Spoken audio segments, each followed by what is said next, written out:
Assalamualaikum warahmatullahi wabarakatuh. Perkenalkan, nama saya Nurul Fitriani dari Prodi S1 PGSD kelas 4D. Di sini saya akan menjelaskan tentang buku belajar dan pembelajaran, di mana buku ini ditulis oleh DRS Asep Heri Hernawan MPD DKK. Di sini berisi 6 bab dan saya mengambil bab 2. Judul Teori Belajar dan Pembelajaran. Di sini teorinya ada 4. Yang pertama, behaviorisme adalah suatu teori belajar yang memandang kehidupan manusia terdiri dari unsur-unsur yang saling berhubungan satu dengan yang lainnya, di mana teori ini menekankan pada perilaku yang dapat diamati dan diukur. Teori ini memiliki ciri-ciri rumpun. Yang pertama, mengutamakan unsur-unsur atau bagian-bagian kecil. Yang kedua, lebih bersifat mekanistis. Yang ketiga, menekankan pentingnya latihan. Yang keempat, mementingkan pembentukan reaksi atau respon. Yang terakhir, menekankan peranan lingkungan dalam proses pembelajaran. Teori behaviorisme ini memiliki 3 rumpun yang terdiri atas 1. Conditioning klasik dengan tokohnya Ivan Pavlov.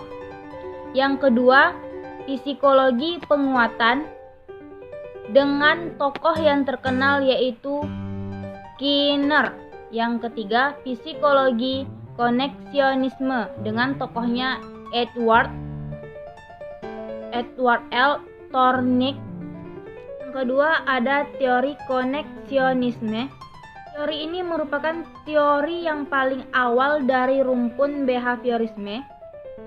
Menurut teori ini, tingkah laku individu tidak lain dari suatu hubungan rangsangan dengan jawaban atau stimulus respon. Menguasai stimulus respon ini, maka dapat berhasil dalam teori belajar. Yang terkenal dalam mengembangkan teori ini adalah Edward L. dan Thorndike, mana hasil penelitiannya ini dikenal dengan trial and error. Menurut koneksionis, belajar merupakan proses pembentukan koneksi antara stimulus dan respon. Thorndike menemukan 3 hukum dalam belajar, yaitu yang pertama law of readings, di mana teori ini berhasil apabila individu memiliki kesiapan untuk melakukan sesuatu. Kedua, law of exeris, yaitu akan berhasil apabila banyak latihan dan pengulangan dalam pembelajaran. 3. Law of effect, akan semangat apabila kita mengetahui hasil belajar yang baik. Teori yang ketiga yaitu teori conditioning klasik. Teori ini dipelopori oleh Pavlov, seorang ahli fisiologi. Percobaan ini menggunakan seekor anjing yang mengeluarkan air liur. Dan ini membuktikan suatu rangsangan tertentu terlazim, yaitu mengeluarkan air liur mengakibatkan suatu tindak balas bersamaan dengan rangsangan tak lazim.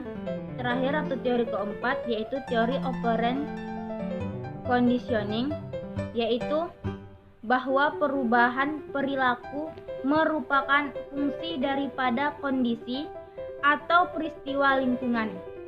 Teori belajar ini tentunya memiliki kelebihan dan kelemahan jika diterapkan dalam proses pembelajaran.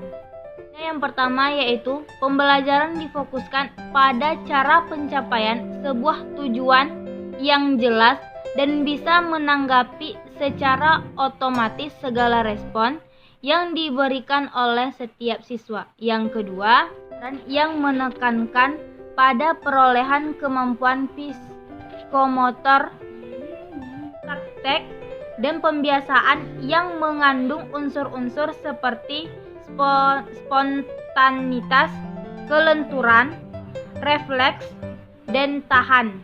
3. Dapat diterapkan untuk melatih anak-anak yang masih membutuhkan dominasi peran orang dewasa, suka mengulangi dan harus dibiasakan, suka meniru dan senang dengan penghargaan langsung seperti pemberian hadiah. Yang terakhir, teori ini juga sangat menekankan pada prinsip bahwa setiap individu memiliki potensi dalam belajar. Yang membedakannya hanya waktu siswa memahami suatu materi. Dengan demikian, siswa yang memiliki kemampuan lambat pun bisa menyelesaikan materinya dengan tuntas, sedangkan siswa yang memiliki kemampuan yang cepat dapat melanjutkannya tanpa harus mengganggu teman lainnya. Karena pembelajaran ini juga menekankan pembelajaran secara individual.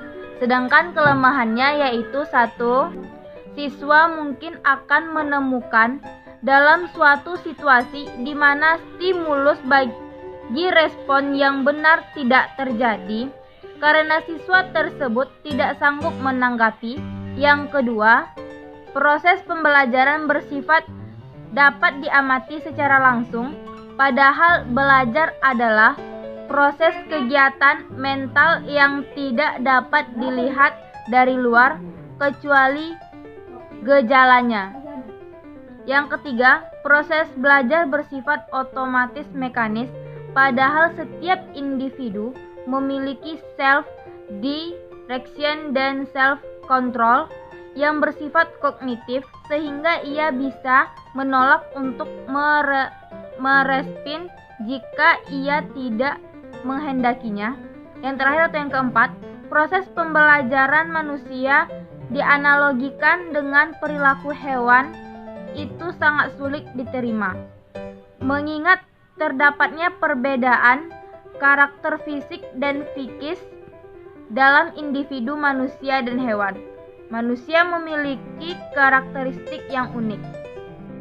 Sekian materi yang dapat saya sampaikan, lebih dan kurang saya mohon maaf. Wabillahi taufiq wal hidayah. Wassalamualaikum warahmatullahi wabarakatuh.